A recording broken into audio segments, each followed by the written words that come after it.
시작해 보겠습니다. 서론부터 가볼게요. 역대기는 나라를 이룬 유대인들에게 다윗 언약과 성전 언약을 상기시켜 이스라엘의 회복과 하나님이 하실 일을 기대하게 합니다. 온 이스라엘의 지지를 받으며 왕위에 오른 다윗은 예루살렘으로 수도를 옮기고 잃어버렸던 법궤를 되찾아오고자 하였습니다. 하지만 하나님의 방법대로 법궤를 다루지 아니하므로 우사가 죽게 되어 오베데돔의 집에 잠시 보관하는 일이 발생하였죠. 오늘 보게 될 14장의 내용은 사무엘 하에서는 법궤를 옮기기 전의 사건으로 등장을 합니다. 오늘은 법궤를 옮기는 사건 그 뒤에 오늘 14장에 등장하는데 원래 순서는 이 14장이 먼저 앞에 있어야 돼요. 그런데 역대기 기자가 이걸 고의적으로 어떤 의도를 가지고 순서를 바꿔놓은 겁니다. 다윗이 왕위에 오른 후 예루살렘으로 수도를 옮기고 나서 두로왕 히람이 사신들을 보내 궁전 건축에 도움을 주겠다고 의사를 전달하였습니다. 그리고 블레셋과의 두 차례 전쟁이 있었고요. 그 후에 법궤를 옮기게 됩니다. 우리 지난 시간에 보았듯이 블레셋과의 전쟁하는 과정 속에서 법궤를 발견한 거예요. 그 에브라임 수풀에서 발견을 했죠. 그래서 다윗이 다시 3차로 군대를 이끌고 가서 법궤를 되찾아오게 됩니다. 순서가 바뀐 거죠. 그 후에 법궤를 옮기게 됩니다. 그런데 역대기 기자는 13장과 14장의 순서를 고의적으로 바꿔놓았습니다. 그 이유가 무엇일까요? 그것은 다윗이 법궤를 옮기며 했던 고백의 답이 있습니다. 우리가 우리 하나님의 궤를 우리에게로 옮겨오자. 사울 때는 우리가 궤 앞에서 묻지 아니하였느니라 하며, 사울은 하나님께 묻지 않았고 다윗은 하나님께 묻는 왕이었다는 사실입니다. 다윗의 신앙적 태도를 먼저 언급하고 그 후에 블레셋과의 사건을 배치함으로 다윗의 위대함을 더욱 극적으로 부각시키는 역할을 하고 있습니다. 우리 성도님들 한번 생각을 해보세요. 법궤를 옮기다가 사람이 죽었습니다. 그러면 우리 성도님들 같으면 어떤 마음이 드시겠습니까? 다른 여러 가지 감정들이 복합적으로 들겠지만 제일 중요한 건 이 법궤를 옮겨야 되는가 옮기지 말아야 되는가, 이것에 대한 근본적인 고민을 하지 않겠습니까? 괜히 법궤에다가 손을 댔다가 또 죽을 수도 있고, 또 다른 방법을 했다가 또 하나님께 재앙을 맞으면 어떡하나, 이런 생각이 들 거예요. 그런데 다윗은 이제 15장에서 다시 옮기죠. 왜 이걸 다시 옮길 수 있었느냐? 그것은 이 법궤를 우상이나 어떤 이 신주단지처럼 생각하지 않은 거예요. 다른 이방인들이 생각하는 그런 우상으로 법궤를 절대 생각한 게 아니라는 거죠. 다윗은 이 법궤를 어떤 용도로 사용하는지 정확히 알고 있었어요. 그래서 혹 이 법궤를 잘못 옮기다가 사람이 죽었을지라도 이것은 옮기는 방법에 문제가 있는 거지 이 법궤의 자체에 문제가 있는 게 아니라는 거죠. 이 법궤는 우상도 아니고 점치는 도구도 아니고 이 법궤는 하나님의 말씀을 듣는, 하나님께 묻는 하나님의 보좌라는 걸 정확히 알고 있었어요. 그래서 왜 다윗이 법궤를 다시 옮길 수 있었는지 그것을 설명해 주는데 극적인 효과를 나타내는 게 오늘 블레셋과의 전투의 장면입니다. 그럼 한번 가보도록 하죠. 1절, 2절을 우리 성도님들이 한번 읽어봐 주세요. 시작. 두로왕 히람이 다윗에게 사신들과 백향목과 석수와 목수를 보내 궤 궁전을 건축하게 하였더라. 다윗이 여호와께서 자기를 이스라엘의 왕으로 삼으신 줄을 깨달았으니 이는 그의 백성 이스라엘을 위하여 그의 나라가 높이 들림을 받았음을 알미였더라. 1번입니다. 다윗의 궁전을 건축하는 일에 누가 도움을 주었나요? 두로왕 히람이 도움을 주었습니다. 밑에 지도를 보시면 두로가 보이시죠? 그 위에 시돈이 있고요. 지금 이곳은 레바논입니다. 예전에는 페니키아가 이곳에 있었습니다. 그래서 페니키아의 수도가 두로였었는데요. 두로의 예전에는 도시국가였습니다. 그래서 그게 확장돼서 이제 페니키아 국가로 확장이 되는데요. 그래서 예루살렘까지 이 목수들과 석수 그리고 백향목을 옮겨오게 됩니다. 다윗의 왕궁, 다윗은 왕위에 오른 후 예루살렘으로 수도를 옮겼습니다. 예루살렘은 여부수 족속이 점령하고 있었는데요. 왕국은 고사하고 전쟁으로 도시의 많은 부분이 파괴된 상태였습니다. 당장 다윗에게는 왕궁이 필요한 상태였는데요. 이때 두로왕 히람이 다윗에게 사신을 보내 왕궁 건축에 도움을 주겠다는 의사를 전달하였습니다. 두로는 고대 페니키아 지역으로 오늘날 레바논 지역입니다. 이곳은 고산지대로 백향목이 많이 자라고 항구 도시로 무역이 발달하였습니다. 다윗과 히람이 어떻게 친밀한 관계가 되었는지는 알 수 없지만 생각컨대 히람은 무역업을 하는 자로 중동의 새로운 맹주로 등장한 다윗과 가장 먼저 외교적 관계를 맺고자 했을 가능성이 있어 보입니다. 당시 이스라엘에서 필요로 하는 것을 제공해주고 바로 옆에 붙어있는 페니키아의 군사적 동맹국으로 삼고자 하였을 것입니다. 다윗은 이후로 히람과 친밀한 관계를 유지하고 있었고요. 다윗의 당부로 히람은 솔로몬이 성전을 건축할 때에 도움을 주었습니다.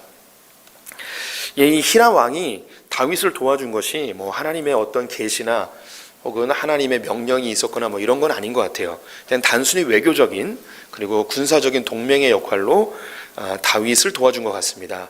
다윗에게 왕궁을 지어주는, 왕궁을 도와주는 조건으로 군사적 동맹을 맺는 이 정도로 생각하면 좋을 것 같습니다. 이 히람이 하나님을 잘 믿거나 하나님의 계시가 있어서 꿈에 나타나서 너 다윗을 도와줘라 이런 개념은 아니고요.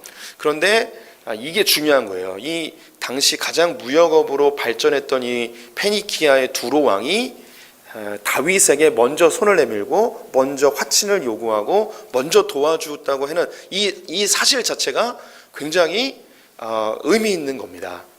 우리 성도님들이 중소기업을 하고 있는데 저기 대기업이 어느 날 갑자기 부장단을 딱 이끌고 와가지고 우리랑 같이 사업 파트너 하자고 그러면 어떤 그 마음이 드시겠어요? 우리 회사가 이제 이런 큰 회사하고 어깨를 같이 할 수 있는 그런 괜찮은 회사로 성장했구나 이런 자부심 같은 게 들지 않겠습니까? 바로 그거예요. 이 사건으로 다윗이 큰 깨달음을 얻게 되는데요. 계속 가보도록 하죠. 어떤 이유에서든 두로 왕 히람이 궁전 건축에 도움을 주겠다는 사건은 다윗에게 엄청난 일이었습니다. 다윗은 이 사건으로 하나님께서 자기를 이스라엘의 왕으로 삼으신 줄을 깨달았다고 합니다. 정말 하나님이 나를 이스라엘 왕으로 삼으셨구나, 이런 확신이 든 것이죠. 하나님이 우리와 함께 하신다는 증거를 보이실 때에는 첫째, 외적인 확신을 주실 때가 있고 다른 하나는 내적인 확신을 주실 때가 있습니다. 외부적인 사건이나 인물들을 통해 확신을 얻게 하시는 것이죠. 이를 통해 스스로 내적 확신을 얻게 되기도 합니다. 외적인 증거들은 자신에게도 확신을 주지만 주변에 있는 사람들에게도 하나님이 함께 하신다는 증거를 보여줍니다. 대부분의 경우 담임 목사가 새로운 교회에 부임하였을 때에 하나님이 담임 목사를 세우시기 위해 수적인 부흥이나 재정적인 풍성함을 증거로 보여주실 때가 많이 있습니다. 그 옆에 그 지도 보이시죠? 지도에 보면 중간에 다윗성이라고 있습니다. 거기 이제 그 점선으로 되어 있는 그게 다윗성이에요. 그리고 그 위에 성전 있죠. 이 성전터입니다. 이 성전터는 다윗이 솔로몬이 성전을 지을 수 있도록 준비시켜 놓은 거예요. 그리고 넓은 성벽이라고 되어 있는 이게 솔로몬 때의 성벽을 더 확장을 해서 예루살렘이 더 넓어진 겁니다. 그래서 제일 첫 번째 다윗이 세웠던 그 성은 이 다윗성 여기입니다. 그래서 굉장히 적은 것이 점점점 확대가 되어지죠. 다윗은 이 두로왕 히람이 왕궁을 지어준다는 이야기, 여기를 도와준다는 이야기에 하나님이 정말 이 이스라엘을 세워주시는구나. 나를 통해서 하나님이 이스라엘을 통해서 하고 싶은 일이 있으시구나. 이런 그 생각이 드는 거예요. 그 외부적인 환경의 변화로 내적인 확신을 갖게 된 것이죠. 이 다윗은 그 마음속에 늘 부담감이 있었어요. 그게 뭐냐면 사울 왕을 뒤엎고 왕이 되었다는 이 부담감을 늘 갖고 있었습니다. 그리고 여전히 사울의 무리들이 자신을 공격하고 있고 그 잔당들이 여전히 남아있는 상태였기 때문에 그 자기의 주군을 배신했다는 그런 마음에 늘 부담감이 있었습니다. 그런데 이렇게 하나님이 이스라엘을 세우시고 외부적인 환경으로 하나님의 증거를 경험하니까 그 마음에 확신을 얻고 내가 하나님이 정말 기름 부어 세우신 왕이구나 라는 확신을 갖게 됩니다. 이런 거는 이제 우리 성도님들이 개인의 삶 속에서 이제 직접적으로 느끼는 경우가 그렇게 많이 있을까 좀 의구심이 좀 들긴 해요. 근데 사역자들은 이런 생각이 들 때가 있습니다. 저는 이제 담임 목사고 또 부교육자도 해보고 했는데 어떤 그 새로운 교회에 어떤 부서의 교육자로 가게 됐는데 하나님 날 여기 보내신 게 맞나? 내 사역지가 여기가 맞나? 막 이런 생각이 들 때가 있어요. 내적인 갈등이 막 있는 거죠. 그런데 수련회를 딱 했는데 이 수련회에 하나님이 막 그 불을 내려주시는 거예요. 그런 증거를 딱 봤을 때 하나님이 나와 함께 하시는구나. 하나님이 이 교회에 나를 보내신 게 맞구나. 뭐 이런 외부적인 요소로 내적 확신을 가질 때가 있습니다. 또 담임 목사님들 같은 경우에 새로운 교회에 부임했을 때 그 교회가 막 분란이 있거나 혹은 갈등이 있거나 그리고 내가 이 교회에 오는 것이 맞는가 그리고 내가 생각하는 조건과 교회 현실이 막 좀 간격이 있을 때 정말 이곳이 나의 사역지가 맞는가 막 이런 고민을 할 때 하나님께서 외부적인 요소의 변화로 여기가 하나님 나의 부르신 현장이구나 이런 확신을 갖게 될 때도 있죠. 그로 인하여서 함께하는 성도들 함께하는 그 사람들이 저분 정말 하나님이 보내신 거구나. 저분이 하나님이 특별히 선택하여서 이곳에 보내셨구나. 뭐 이런 그 스스로의 확신도 얻고 주변 사람들에게도 증거를 보이실 때가 있습니다. 뭐 저 역시 이제 소풍교회가 굉장히 혼란스러울 때에 부임을 했기 때문에 저도 이제 너무나 이렇게 그 몸으로 많이 체험을 하게 됐죠. 처음에 왔을 때 재정도 막 마이너스고 성도님들 막 100여 명씩 막 다 사라지고 그 교회가 이상한 사람 때문에 분란이 일어나서 교회가 깨지고 막 이랬던 때에 왔었어요. 그런데 제가 이렇게 온다고 수요일은 이렇게 녹화가 안 되니까 조금 얘기해 드릴게요. 제가 오기 전에 어떤 여자 사역자가 있었는데요. 이 사람이 장로님이 3분이었는데 장로 2분을 매수했어요. 아주 그냥 이세벨 같은 여자거든요. 그래서 그 장로 3분 중에 2명을 매수했으니까 교회를 먹을 수 있는 거예요. 그리고 이분이 어디 이상한 군소교단에 가서 목사 한 수를 받아온 거예요. 또 그 전에 있던 목사님은 그분에게 또 이렇게 막 이렇게 넘어가가지고 교회를 노예에서 탈퇴해가지고 독립교단을 만들어 버린 거예요. 그러니까 이분이 먹을 수 있기에 아주 좋은 위치가 돼버린 거죠. 근데 사모님이 저에게 전화를 하셔가지고 김 목사님이 꼭 오셔야만 그 여자를 몰아낼 수 있습니다. 교회를 평탄하게 할 수 있으니까 꼭 와주십시오. 그래서 공동회를 했어요. 공동회를 했는데 제가 오기로 결정이 된 거죠. 투표가 끝나자마자 그 여자 사역자가 우리 교회를 먹으려 했던 그 여자가 성도님들 40명 데리고 장로님 2분 데리고 나가버린 거예요. 제가 아직 오지도 않았는데 얼마나 외적인 증거가 확실합니까? 제가 와야 되는 그런 확실한 증거가 보여진 거죠. 그러니까 저에 대해서 잘 모르고 또 이 여자 사역자들의 무리들이 저에 대한 안 좋은 소문을 막 이렇게 막 해놨어요. 그래서 처음에 성도님들이 저에 대해서 막 불신하고 또 예전에 그 목사님하고 그 여자 사역자 때문에 막 싸우고 막 그랬거든요. 그래서 뭐 저에 대한 이미지가 별로 안 좋았어요. 그런데 그 사건을 딱 보고 하나님이 이렇게 이 교회에 와야 되는구나라고 이렇게 딱 들은 거죠. 갑자기 조회수가 막 늘어나는 느낌이 들어요. 이런 얘기를 하면 조회수가 늘어나죠. 예, 그래서 이게 다시 부임하게 됐을 때 성도님들도 이렇게 늘어나고 재정도 안정화되고 이런 것이 이제 하나님이 저에게도 확신을 주고 또 성도님들에게도 확신을 주시는 그런 사건이었다고 할 수 있겠습니다. 다윗이 그런 마음이 있었어요. 이 외부에 있는 아주 유력한 나라의 왕이 자기를 도와주고 어깨를 나란히 하고 동맹을 맺자고 하니까 하나님이 나를 정말 세우시는구나 이런 느낌을 받았죠. 계속 가볼게요. 외국의 왕이 자신이 이스라엘의 왕으로 등극하자 부탁하지도 않았는데 알아서 궁정 건축에 도움을 주겠다고 하니 얼마나 기분이 좋겠습니까? 스스로도 자존감이 높아지고 백성들도 우리가 잘 몰랐던 우리 왕이 굉장히 잘 나가는 분이었구나 이런 생각을 하게 되었을 것입니다. 이 정도 되면 교만해질 수 있는 충분한 상황인데요. 여기서 다윗은 진짜 신앙이 드러납니다. 이는 그의 백성 이스라엘을 위하여 그의 나라가 높이 들림을 받았음을 알미였더라. 이게 다윗이 한 이야기예요. 이는 그의 백성 이스라엘을 위하여 그의 나라가 높이 들림을 받았음을 알미였더라. 이걸 해석하면 하나님이 나와 이 이스라엘을 높이 들리시는 이유는 이스라엘 백성들을 위해서 하시는 거구나. 이렇게 이해를 한 거예요. 다윗은 이스라엘과 자신의 명성이 높아지는 것에는 분명한 이유가 있음을 고백합니다. 바로 이스라엘 백성들을 위함이라는 것입니다. 자신이 잘해서 부흥하거나 하나님이 자신을 사랑하셔서 부흥시켜 주시거나 하는 그런 자기중심적인 생각이 아니고 하나님 중심적인 생각을 한 것이죠. 하나님이 왜 이 나라를 나에게 허락하셨을까? 왜 이 나라 주변 국가들로부터 칭찬을 받게 하실까? 하나님께 묻는 신앙인의 모습이 잘 나타나고 있습니다. 이와 유사한 사건들이 성경에 많이 등장을 합니다. 하나님은 다윗을 왕위에 올리신 것은 분명한 목적이 있기 때문이었습니다.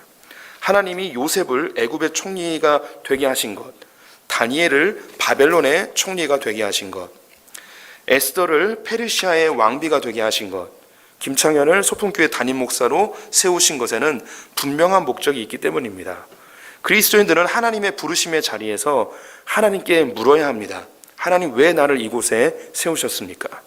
반대로 생각지도 않은 위기나 처참한 상황에 놓였을 때에 하나님께 또한 물어야 됩니다. 하나님, 왜 나를 이런 상황에 놓이셨습니까? 네, 이 다윗의 상황을 저에게 적용한다면 소품교회가 부흥하고 소품교회가 성장하는 것에 대해서 내가 목회를 잘해서 혹은 내가 하나님께 헌신해서 이렇게 좋은 열매가 있구나, 이런 생각을 하면 안 된다는 거예요.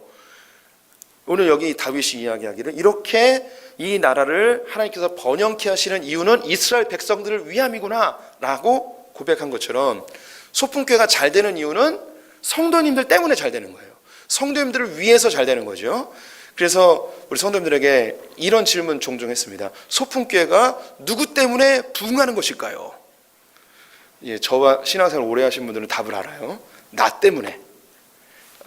목사님이 설교를 잘해서 부흥합니다. 이런 대답을 하면 안 되는 거예요. 나 때문에요. 내가 이곳에서 신앙생활을 할 수 있도록 하나님께서 이 소품교회를 만들어 놓으신 거예요. 바로 성도님들 한 분 한 분을 위해서 소품교회가 존재하는 거죠. 소품교회가 평안하고 부흥하고 성장하는 것은 성도님들을 위해서 되는 거죠. 여기에 동참할 수 있고 여기에 같이 사역하고 그리고 여기에 제가 담임 목사로 있다는 그 자체가 저에게 엄청난 영광인 거죠. 주인공은 바로 우리 성도님들, 그리고 하나님이 다윗을 세운 건 역시 이스라엘 백성들을 위해 세워주신 거죠. 다윗을 위해서 왕을 만든 게 아니고 이스라엘 백성들을 위해서 다윗 같은 하나님의 마음을 가진 자, 신앙적 모범을 보일 수 있는 사람을 하나님이 왕으로 세워놓으신 거죠. 다윗을 위해 왕을 만든 게 아니고 이스라엘 백성들을 위해 다윗을 왕으로 세워주신 거예요. 이걸 알아야 돼요. 계속 가볼게요. 3절부터 7절까지 교독해 보겠습니다. 제가 먼저 읽습니다. 다윗이 예루살렘에서 또 아내들을 맞아 다윗이 다시 아들들과 딸들을 낳았으니 예루살렘에서 낳은 아들들의 이름은 삼무아와 소밥과 나단과 솔로몬과 이팔과 엘리수아와 엘벨렉과 노가와 네벡과 야비야와 엘리사마와 부엘레다와 엘리벨렛이었더라. 2번입니다. 다윗의 뒤를 이어 왕위에 오른 아들은 누구인가요? 솔로몬입니다. 다윗의 가문. 다윗이 예루살렘으로 수도를 옮긴 후 나라가 점점 강성하여 갔습니다. 두로왕 히람이 왕궁 건축에 도움을 주었을 뿐만 아니라 자녀들도 번성하였습니다. 본문에는 다윗이 예루살렘에서도 아내들을 맞아 아들들과 딸들을 낳았다고 합니다. 다윗은 더 아내를 얻지 않아도 되는 상황인데요, 굳이 아내를 더 얻었다는 것입니다. 이것은 철저하게 외교적인 이유였을 가능성이 매우 큽니다. 이 아내들의 이름이 아예 성경에 기록되지 않은 이유도 여기에 있습니다. 그러니까 다윗은 이미 아내가 있었어요. 그 밑에 도표를 보시면 아히노암 혹은 아히노라고 하는데요, 아히노하고 아비가일, 이 두 사람은 도망자 세월을 보낼 때에 얻었던 아내입니다. 아히노암은 성경에 자세히 이야기가 나오잖아요. 제가 추측컨대 아히노암은 그냥 어쩔 수 없이 결혼해야 되니까 그냥 결혼한 것 같아요. 요 앞에 하나 더 있네요. 미갈이라고 사울의 딸과 결혼했는데 여기에 기록은 안 돼 있어요. 미갈을 하나 더 적으셔도 좋습니다. 그리고 아비가엘을 아시죠? 아비가엘은 마음이 통했어요. 이 여자는 사랑하는 여자예요. 그리고 마아가 학깃, 아비달, 에글라, 이 네 명의 여자는 헤브론에 있을 때에 얻은 아내들입니다. 헤브론에 있을 때에. 그리고 밧세바, 그리고 그 외가 외교적인 이유 그리고 정략적인 이유 때문에 얻지 않아도 되는데 얻은 아내들이에요. 우린 밧세바는 알죠. 밧세바는 정략적으로 결혼한 게 아니고 다윗이 범죄하여 얻은 아내이긴 합니다. 그런데 우리 성도님들이 보실 때에 이 많은 여자들 중에 다윗이 사랑한 여자는 2명 있습니다. 한 명은 아비가일이고 한 명은 밧세바입니다. 뭐 부적절한 관계였지만 그래도 사랑한 여인이 2명 있어요. 왜 밧세바를 얻었나? 이건 성경에 나와 있지 않은데요. 제가 개인적으로 생각할 때 다윗이 그 시글락이라는 곳에 그 블레셋에서 도망갔을 때 시글락을 얻어서 거기에 군사들의 가족들이 거기 머물러 살았어요. 근데 여기에 이 아말렉 족속들이 공격해 들어와서 그 가족들이 다 그 포로로 끌려간 적이 있었습니다. 그때 아마도 아비가일하고 그의 아들 그 길르압 얘네들이 죽은 것 같아요. 어떤 사건이 일어난 것 같아요. 그래서 그 예루살렘에 돌아온 이후에 아비가일하고 길르압에 대한 이야기가 완전히 없어져요. 네. 첫 번째는 암논에 대한 이야기만 있죠. 그래서 다윗이 사랑하는 여인 아비가일이 없어진 것 때문에 그 마음을 이 밧세바에게 준 것 같아요. 그래서 그 옳지 않은 방법이지만 그렇게 그 결혼을 하게 되어지는 뭐 그렇게 추측을 해봅니다. 이건 그냥 저의 생각이에요. 그러니까 이런 그 애매한 거는 얘기 안 해도 되는데 왜 이렇게 여기에 꽂혀가지고 예. 다윗이 왜 밧세바한테 빠졌을까? 막 이 생각은 남자라서 그런지 이 생각을 많이 해봐요. 이렇게 참 훌륭한 사람이 왜 빠졌을까? 그건 아마도 남자로서 생각해 보는데 자기가 사랑하는 여자가 사라져서 그 마음을 둘 곳이 없어서 그렇게 빠지지 않았나 뭐 이런 생각을 해봅니다. 이런 민감한 문제는 천국 가서 우리 다윗 형님한테 왜 그러셨어요? 이렇게 물어봐야 돼요. 형님은 안 그러실 줄 알았는데 왜 그러셨어요? 물어봐야죠. 예, 계속 읽어볼게요. 다윗은 도망하기 전 사울의 딸 미갈과 결혼하였지만 자녀가 없었습니다. 그럼에도 미갈은 명실상부한 첫 부인 즉 중전마마였습니다. 도망의 시절에 아비갈과 아히노암을 아내로 얻었습니다. 다윗이 헤브론에서 남유다의 통치자로 있을 때에 마아가 핫깃 아비달 에글라를 아내로 얻었는데요. 헤브론에서 얻은 아내들은 유다 지파에게 세력을 확장하기 위한 정략적인 결혼으로 보시면 되겠습니다. 그리고 또 한 명의 이름이 기록되어 있는데 바로 솔로몬의 어머니 밧세바입니다. 성경에서 다윗이 마음이 통하여 결혼한 여인은 2명 기록되어 있습니다.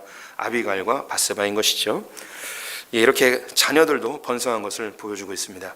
그리고 더 많은 아내들, 즉 외교적인 관계로 정략 결혼하여서 그 주변에 있는 국가들과도 평안한 관계를 누렸음을 간접적으로 보여주고 있는 거예요. 예, 4절부터 12절까지 교독해 보겠습니다. 성도님들 먼저 읽어주세요. 시작.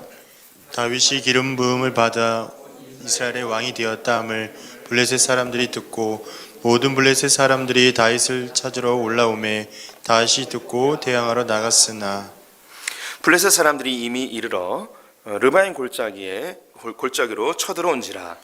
다윗이 하나님께 물어 이르되 내가 블레셋 사람들을 치러 올라가리이까 주께서 그들을 내 손에 넘기시겠나이까 하니 여호와께서 그에게 이르시되 올라가라 내가 그들을 내 손에 넘기라 하시니라. 이에 무리가 바알브라심으로 올라갔더니 다윗이 거기서 그들을 치고 다윗이 이르러 하나님이 물을 쪼갰같이 내 손으로 내 대적을 흩으셨다 하므로 그곳 이름을 바알브라심이라 부르니라. 블레셋 사람이 그들의 우상을 그곳에 버렸으므로 다윗이 명령하여 불에 사르느니라. 3번입니다. 다윗이 블레셋을 격퇴한 곳의 이름은 무엇으로 불렸나요? 바알브라심, 바알을 흩으셨다 뭐 이런 뜻입니다. 블레셋과의 1차전, 다윗이 점점 강성해져 감에 따라 긴장하는 민족이 있었는데 바로 블레셋이었습니다. 이스라엘은 지형적인 장점을 가지고 있었지만 블레셋은 철기 문명을 가지고 있어 쉽게 상대할 수 있는 민족이 아니었습니다. 예, 참고로 이때 사울 때에 그 이스라엘 군인들 중에 철로 된 칼을 갖고 있는 사람이 딱 2명 있었습니다. 사울 왕하고 그의 아들 요나단만 철로 된 칼이 있었고 나머지는 다 청동검이었어요. 근데 블레셋은 다 철병거까지 갖고 있었던 거죠. 우리로 이야기하면 칼빈 소총으로 싸우고 있는데 이 블레셋은 탱크 가지고 오는 거예요. 이게 그 전쟁이 안 되는 거죠. 그만큼 전력적인 차이가 많이 났는데 한 가지 장점은 이 이스라엘은 지형적인 장점을 갖고 있었다는 것입니다. 블레셋은 이스라엘에게 늘 골칫거리였는데요. 이스라엘의 힘이 약해지면 곡창지대를 공격해 들어오고 이스라엘이 힘이 강해지면 해안가로 물러가는 반복적인 역사를 가지고 있었습니다. 사울 왕은 블레셋과 이스라엘 평야에서 전쟁을 하던 중 죽게 되었는데요. 다윗이 강성해지면서 해안가로 점점 밀리는 상황이 되어버렸습니다. 이제 운명을 건 혈투를 벌일 수밖에 없는 상황이 되어진 것이죠. 전쟁을 먼저 일으킨 쪽은 블레셋이었습니다. 이들은 르바임 골짜기로 진군에 들어왔고 소식을 들은 다윗은 놀라운 행동을 합니다. 다윗이 하나님께 물어 이르되 하나님께 전쟁에 나아갈지에 대해서 묻고 있는 것이죠. 이 장면 때문에 법궤를 옮긴 사건과 순서가 바꿔 놓은 것입니다. 법궤를 제대로 사용할 수 있는 조건의 사람이었다는 것이죠. 하나님은 전쟁에 올라가라 이렇게 응답을 해주십니다. 다윗은 대승을 얻은 후 블레셋 사람들이 전쟁의 승리를 위해 가지고 왔던 우상들을 다 불태워버렸습니다. 이 승리를 기념하여 바알브라심, 바알의 분열, 바알의 갈라짐이라는 이름을 지었습니다. 여기서 그 다윗의 그 색다른 모습을 보이게 되죠. 이 블레셋 사람들은 전쟁에서 승리하기 위해 그들의 우상들을 다 가지고 왔습니다. 바알을 가지고 온 거죠. 우상들을 가지고 왔어요. 이 우상들을 가지고 진군을 하면 승리할 거라는 그런 생각을 갖고 있었어요. 믿음을 갖고 있었죠. 이 모습은 엘리 제사장 때에 블레셋과의 전투에서 똑같이 나타납니다. 이스라엘 백성들이 법궤를 가지고 나가면 전쟁에서 승리할 것이라는 생각을 갖고 있었죠. 그래서 전쟁에서 패배했고 법궤를 빼앗겨 버렸습니다. 법궤는 그렇게 우상처럼 이용되는 게 아니라는 거죠. 중요한 것은 하나님께 묻는 것. 법궤는 하나님께 묻는, 하나님의 말씀이 나오는 하나님과 만나는 장소인데 이걸 우상으로 섬기고 있었던 거죠. 그런데 오늘 다윗은 완전히 비교되는 장면을 보이고 있습니다. 우상을 들고 나왔던 블레셋은 죽어버리고 법궤를 가지고 오지 않고 법궤의 원래 목적이었던 하나님께 묻는 것을 잘 하였던 다윗은 승리하는 거예요. 그래서 이 다윗이 정말 법궤를 제대로 활용할 수 있는 사람이구나, 법궤를 옮길 수 있는 자격이 있는 존재이구나, 이런 것을 드라마틱하게 보여주고 있는 것이죠. 우리 성도님들이 십자가를 가지고 다니는 게 중요한 게 아니고 그 십자가 앞에 하나님께 묻는 것이 중요한 것입니다. 13절부터 16절까지 교독해 봅니다. 성도님들 먼저 읽어주세요. 시작. 블레셋 사람들이 다시 골짜기를 침범한지라. 다윗이 또 하나님께 묻자온데 하나님이 이르시되 마주 올라가지 말고 그들 뒤로 돌아 뽕나무 숲을 맞은편으로 그들을 기습하되 뽕나무 꼭대기에서 걸음 걷는 소리가 들리거든 곧 나가서 싸우라. 너보다 하나님이 앞서 나아가서 블레셋 사람들의 군대를 치리라 하신지라. 다윗이 하나님의 명령대로 행하여 블레셋 사람들의 군대를 쳐서 기브온에서부터 게셀까지 이르렀더니. 4번입니다. 다윗은 블레셋 사람들을 어디까지 몰아냈나요? 맨 밑에 게셀까지 몰아냈습니다. 블레셋과의 2차전. 다윗에게 패배한 블레셋은 더 많은 군사들을 이끌고 다시 공격해 들어왔습니다. 다윗은 하나님께 다시 질문을 하죠. 1차전에서 승리를 경험 삼아 그냥 전쟁에 나가도 될 법합니다. 다윗은 또 묻고 있는데요. 우리가 승리에 취하거나 반복되는 일을 만나게 되면 하나님께 묻기보다는 습관을 따라 하던 대로 일을 처리하는 경우가 많이 있습니다. 그런데 이때의 문제가 발생하는 경우를 우리가 자주 경험하게 되어지죠. 이 부분이 중요해요. 방금 전에 승리했잖아요. 하나님께 묻고서. 그리고 다시 옵니다. 그러면 그 하나님께 다시 묻는다는 생각보다는 우리가 승리했으니까 저 블레셋 사람들 우리에게 잽이 안 돼, 충분히 이길 수 있어 하는 그런 교만한 마음으로 전쟁에 나갈 수도 있는데 다윗은 또 묻는 거예요.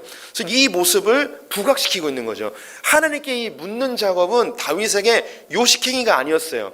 그냥 어쩌다 한번 물은 게 아니고 이런 중요한 순간순간마다, 그리고 자기가 고민하고 이걸 어떻게 해야 될까, 이런 그 결정하기 어려운 그런 상황마다 늘 하나님께 묻는, 하나님께 여쭤보는 것이 습관화되어 있는 그런 신앙인이라는 것을 여기서 보여주고 있는 것이죠.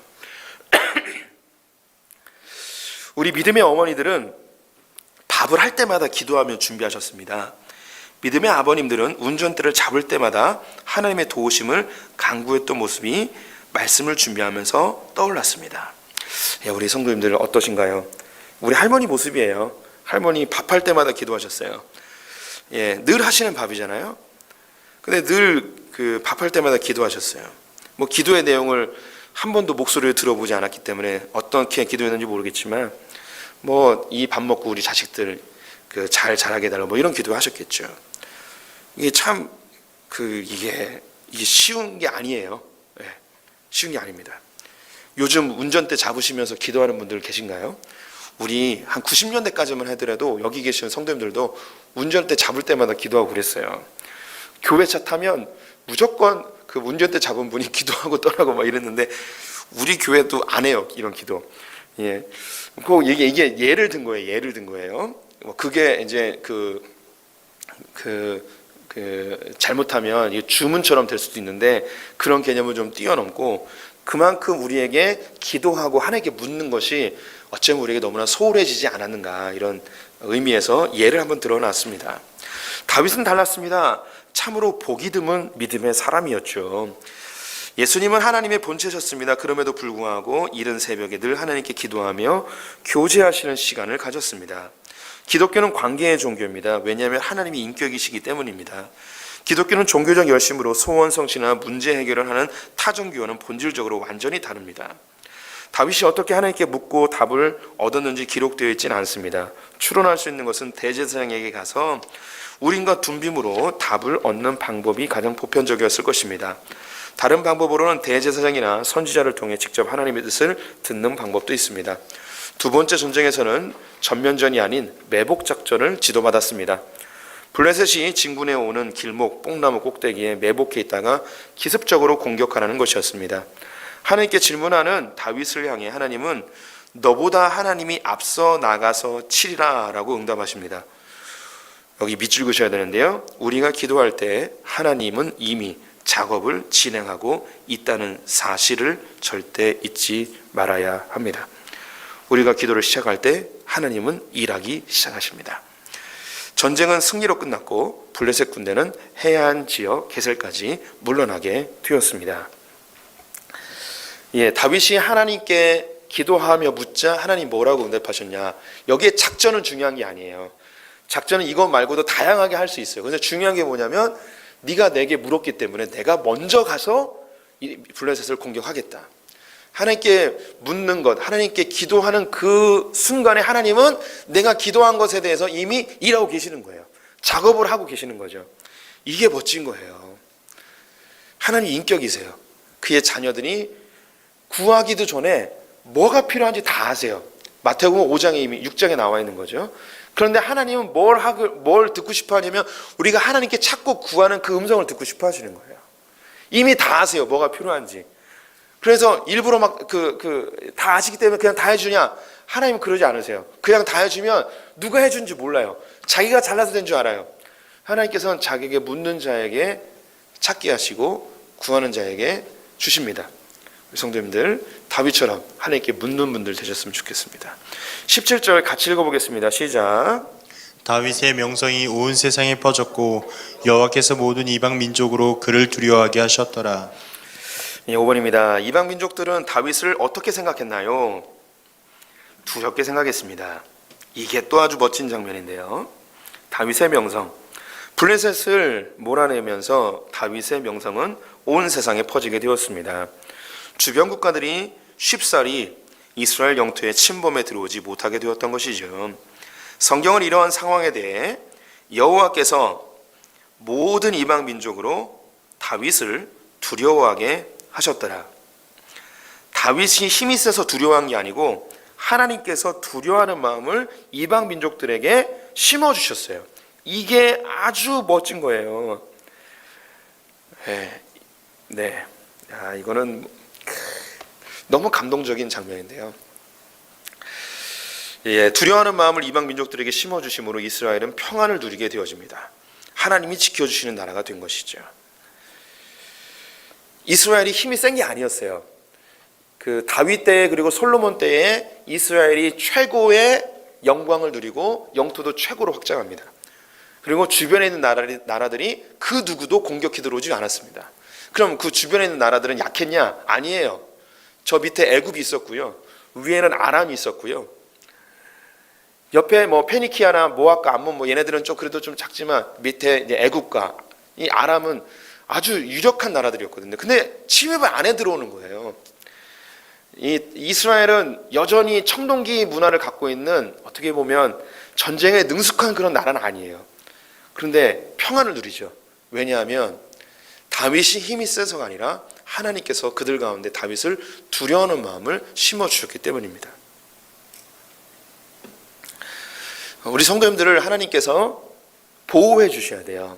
우리는 어떤 생각이 있냐면 내가 힘이 강해지고 돈이 많아지고 안전장치를 다 마련하면 내가 편안하게 살 거라는 그런 생각을 갖고 있어요. 이게 인간적인 생각이에요. 그래서 성경 그렇게 이야기하잖아요. 내가 힘이 없고 부족하고 연약하고 재정적으로 넉넉하지 않을지라도 하나님께서 나를 보호하시면 평안을 누리며 살아가게 된다는 것이죠. 재정이 없으면 급한 일이 당하지 아니하게 하시고 육체가 연약하면 질병으로부터 막아주시고 내 삶에 안정장치가 없으면 삶을 다 뚫고 나갈 수 있는 도움의 손길을 제공해 주시고 하나님이 도와주셔야지 평안을 누릴 수 있다는 겁니다. 다윗이 하나님께 묻는 작업을 잘하게 되어지자 하나님이 그 나라를 보호하셨다는 아주 어마어마한 축복의 말씀을 여기에 기록해 두고 계시죠. 근데 이것은 이미 하나님께서 모세를 통해서 이스라엘 백성들에게 선포하신 말씀이었습니다. 신명기 말씀 다 같이 읽어보겠습니다. 시작. 너희의 하나님 여호와께서 너희에게 말씀하신 대로 너희가 밟는 모든 땅 사람들에게 너희를 두려워하고 하시리니 너희를 능히 당할 사람이 없으리라. 내가 오늘 복과 저주를 너희 앞에 두나니 너희가 만일 내가 오늘 너희에게 명하는 너희의 하나님 여호와의 명령을 들으면 축복이 될 것이요 너희가 만일 내가 오늘 너희의 모두에서 돌이켜 너희의 하나님 여호와의 명령을 듣지 아니하고 본래 알지 못하던 다른 신들을 따르면 저주를 받으리라. 이미 하나님께서 이스라엘 백성들이 가나안에 들어갈 때에 그들은 전쟁에 특화되어지거나 군사훈련을 받지 않은 그냥 일반적인 평범한 사람들이었지만 그럼에도 불구하고 그들을 향하여서 이 가나안에 있는 사람들은 두려운 마음을 갖게 된다는 거예요. 어느 때에 너희가 내 말을 잘 따라 행하면 그러면 그들이 두려워한다는 거죠. 크리스찬들을 지금은 이 세상에서 조롱거리가 되었고 아무도 크리스찬들을 두려워하지 않습니다. 왜 그럴까요?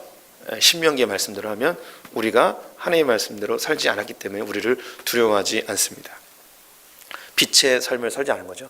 어둠은 빛을 두려워해요. 그런데 빛이 빛의 역할을 못하기 때문입니다. 이제 한국 교회가 하나님의 말씀으로 더 잘 살기 위하여서 힘써야 됩니다. 그러기 위해서 하나님의 뜻이 무엇입니까? 하나님 나에게 뭘 말씀하기 원하십니까? 라고 계속 물어야 돼요. 묻는 작업은 가장 쉽게는 성경 말씀에서 나에게 뭐라고 말씀하시는지 성경을 통해서 물어야 하고 기도를 통해서 물어야 하는 것입니다. 다윗과 사울에 대한 비교가 있는데요. 우리 성도님들이 그냥 읽어보시면 되겠습니다. 예, 다윗의 삶이 참 멋지죠. 이 역대기가 이 다윗의 모습을 우리가 글씨로 써서 이렇게 보여주는데 이 당시에 읽었던 이 이스라엘 문화에 있었던 사람들 이거 보면 막 가슴이 쿵쾅쿵쾅 뛸 것 같아요. 예, 제가 지금 봐도 가슴이 뛰는데 우리 성도님들도 뭐 가슴이 뛰는 소리가 여기까지 막 들리는 것 같아요. 온라인을 통해서 다 들리고 있습니다. 할렐루야. 예, 미쳤나 봐요. 환청에 들리고 주여. 네, 예, 기도하겠습니다. 하나님.